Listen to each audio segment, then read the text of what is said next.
A very common thing you will hear about Overwatch and plenty of other video games is that they are suffering from power creep. Power creep basically just being the idea that as some things are added, maybe they're DLC and they need to be a little better to be more exciting, or other characters get changed and better overall, that the other characters need to be changed to match their level. And so the power level overall of the entire experience has gone up.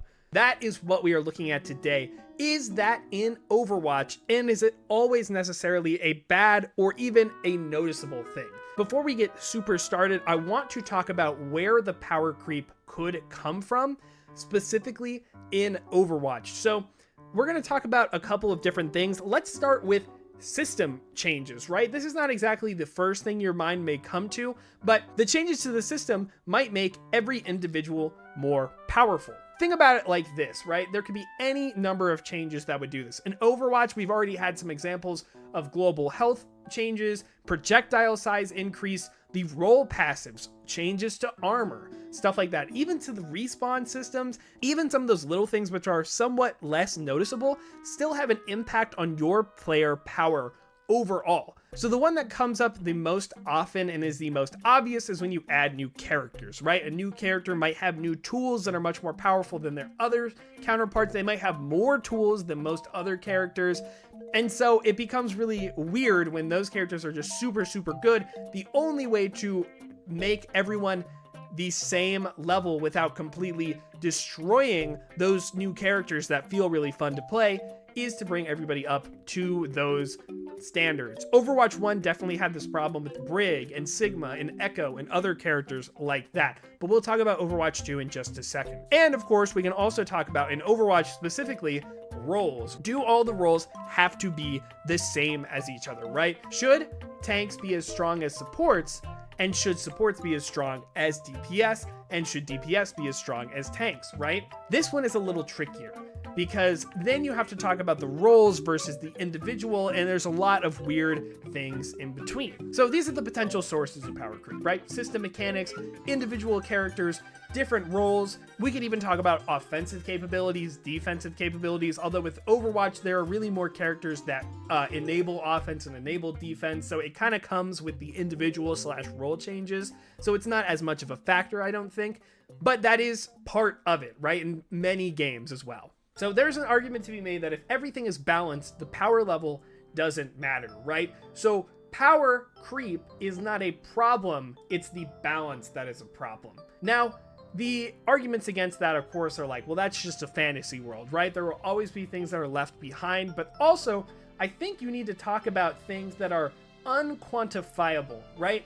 It's hard to just say everything is balanced when you give characters new options, right? If you give somebody a new option, they're not a percentage better than when they just get, plus 10 damage to one of their abilities, right? That's a much harder thing to quantify, and it also makes them better against certain things and maybe worse against certain things. So it's not ever going to be one like numerical answer to balance, right? It's not going to be like a scale tipping. It's a much harder thing to talk about. I think this is where game feel really matters. We can talk about numbers, semantics, balance, but is the game fun? Does it feel fun? And is the power level encouraging to fun and engaging gameplay? I've got an example here. So what you're about to see is a combo from Gold Lewis at the beginning of Guilty Gear Strive, okay? I'm going to kind of walk you through everything you need to know about this, but let's go ahead. We'll watch this, right? So this is just kind of like a regular combo starter he might get. He's going to be coming in using a bunch of his grounded moves. It's a nice wall bounce. That's a bit of an extension. So he's getting more damage than he typically would off of a regular combo, right? But it's pretty short. He uses his big swinging move. That's his Behemoth Typhoon. It's the big thing of his kit. He only uses it like twice overall in this string. And it does a little bit over half of Kai's health, okay? I think that's really important to note here. So this is when Gold Lewis launched in Strive, okay? This next thing I'm going to show you is Gold Lewis as of filming this about 2 days ago.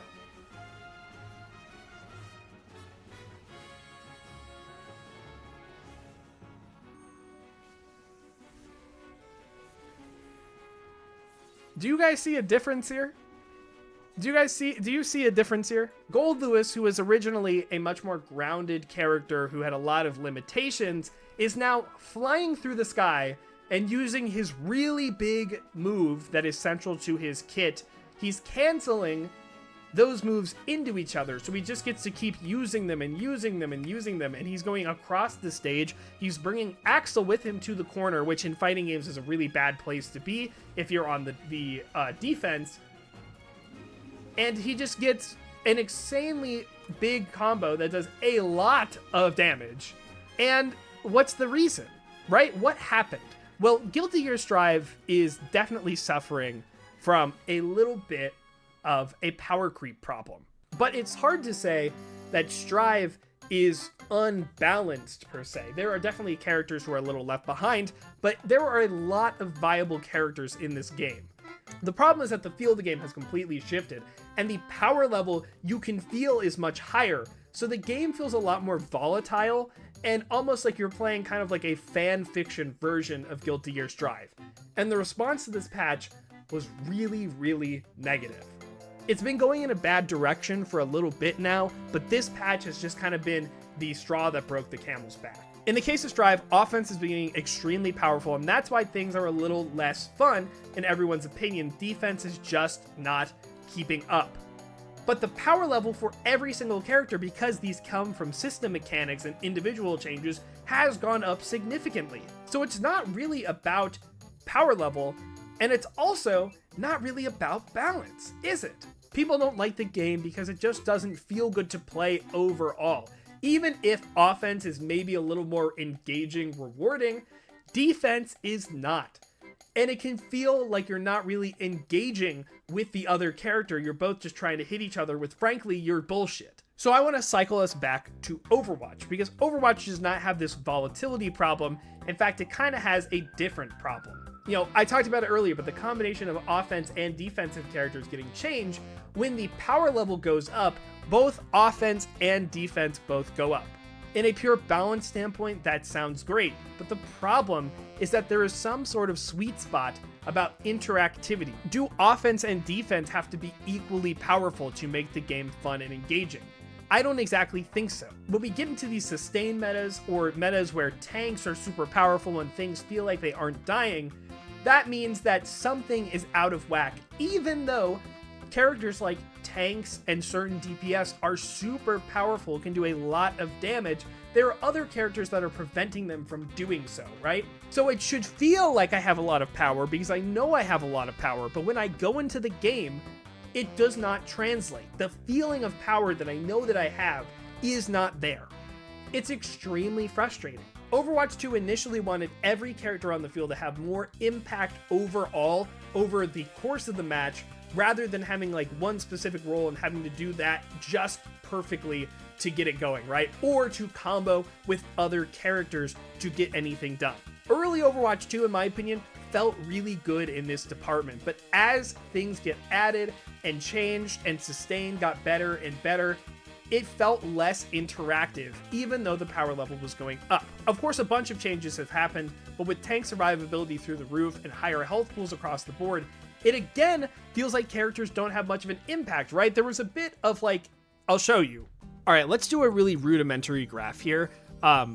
This is kind of how I see power level as, you know, when you do it, right? So on this axis, we have power level, right? So obviously on the left is going to be the low power, and on the right is going to be the high power. But on this axis, we have interactivity, enjoyment. We're just going to write inter. Because in my opinion, when the power level overall is too low in certain regards, right, then it feels like you can't do anything. You feel like you're a wet noodle type of character, and it's like, well, why am I even playing this if I try to do anything and it just doesn't feel very good? Think about like a really early game MOBA. Not necessarily this is bad for MOBAs in particular, but it's that kind of power level. Imagine you had that in Overwatch, right? I think a lot of times in Overwatch 1, the majority of characters felt like this, where they had like one role, one job, and they couldn't really branch out from it. And when they were doing their job correctly, sometimes it didn't even feel very good, right? That was a bit of a problem. It felt like you were really low power and you had really low impact on the game. Come Overwatch 2, right? Power level goes up a little bit, options are opened up, but many of the same defensive things stayed. So offense was a little better. You had more things to work with. Characters felt more powerful overall. There's a lot more interactivity. There's a lot more things to do, but it wasn't to the point where it was like too much, right? A lot of the old things like old health values and old armor and things like that were still around, and you were playing a new game where more characters could do more things. And even I think a couple of things might have gotten nerfed a little bit too, but it felt really good. But now we're a little more on this side here, right? Where the power level has gotten higher, tanks are super tanky, and supports are much more survivable, yet it doesn't feel like it, right? We don't have this same feeling. It's not doing this, right? It's not doing a linear increase with engagement because it's so hard to kill anything now, right? It's so hard to interact in a fun, engaging way because so many characters have so many things to do, right? They have so many options, so many answers that, you know, specifically like an Orisa or a tank. Tanks in particular are really tough right now, right? It just doesn't feel very good. So there's got to be some sort of sweet spot like right here that we want to aim for. But here's where I'm going to counteract myself a little bit. I give you a graph, very rudimentary, very subjective, but I want to take all the graphs and numbers and math out of it. I want to put it more into perspective that none of that really matters, right? The questions we need to ask ourselves to change the game is, how does it feel? What are the things that feel bad? How can we fix those? And most importantly, what does a fixed game look like? Balance should be targeted, and it should have a goal in mind for the overall game, right? There should be through lines between every change, but for individual characters and system mechanics, right? Say what you want about Season 9, but it had a goal in mind, and it accomplished it. It got rid of a lot of sustain metas, and it brought a lot of burst damage down, right? The game felt pretty good and fresh for a while. Now, of course, maybe it doesn't feel that way so much, and other changes are kind of compounded onto it, but the point being is that there was a really clear goal there, and it did what it went out to do, and it felt good, if not for just a month or two. We will never come to a consensus on what this type of game looks like, but I think the focus just needs to be focused. I mean, that is the best way to put it. The best way to counteract power creep or just bad balance overall is focusing on game feel. At the end of the day, it doesn't matter whether the power level is high or low, or if the balance between roles or characters is necessarily good or not. Does overall the game feel good to play? Does it feel like there is somewhere the game is going in a positive direction? That's kind of what I feel. I'm about to put you through a couple of things that I think would be good, but if you take away one thing in this video, just know power creep isn't necessarily a myth, but it's definitely over-sensationalized. I think it is not so worthwhile talking about power creep. I think we need to shift our focus about what's really wrong with the game. It's not about power level, it's about how you feel, regardless of what that power actually is under the surface. For me, the game always feels best when the individual can have an impact on the match and be able to feel it without becoming server admin. Basically what that means is that everyone feels like they can do a lot, but there is definite counterplay to every person on the field. I also don't think that we should balance around roles in general. What I mean by that is I feel like every individual character on the battlefield should be as close to power as the other individuals. Tanks is not going to be as powerful as your supports. Your Junker Queen is going to be as powerful as your Kiriko. Your Sojourn is going to be as powerful as your Ana.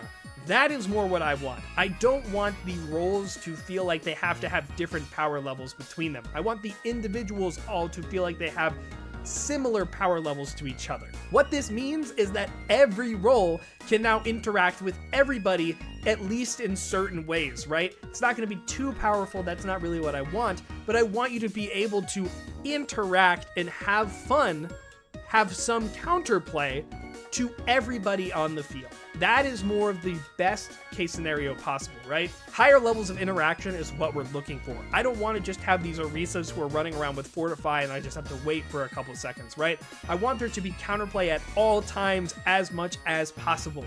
It doesn't matter the power level. It's really, do I have the skillful tools to deal with them?